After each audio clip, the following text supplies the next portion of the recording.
سروک فرانسا دخواست جه سروک کماره اسلامیه ایرانی کرد و فشار لسر رژیم اسد درست بکه داکو ایریشن خواه لسر غوطا روجالات شامی راوستینه.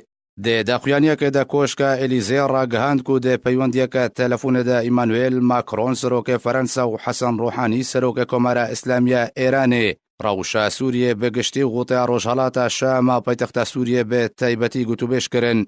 کوشکا الیزی اشکره کرد که جبوی گهاندن و در باز کرنه الیکاریان جبوی سویلن غوطه روجالات شامی. ماکرون دخواست جه روحانی کرد که فشار لسر رژیم اسد درست بکه داکو ایریشن خواه لسر غوطه روجالات راوستینه. ده داخویانیه که جدا ده کوشکا الیزی را گهاند که ایمانوئل ماکرون سروک فرانسا دره تلفون و پیوندی لگل هفشان خواه رجب طیب اردوگان سروک ترکیه کرد. کوشکا الیزی دا خویا کرن کو د پیوندیا تلفون د سروک فرانسا لگل سروک ترکیه روشا سوریه بگشتی و کارساتا مرووی غوطا روجالات شامی گوتو بشکر.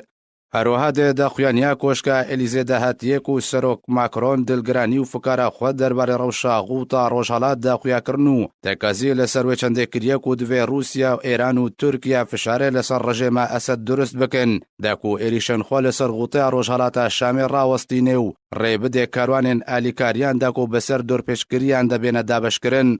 ده داوی دا کوشکا الیزی گوت کو هر دو سروکان تکازی لسروی چنده کرن کو او دهولن دیتنا چرا سریه که جبو کریزا سوریه بردوان بین.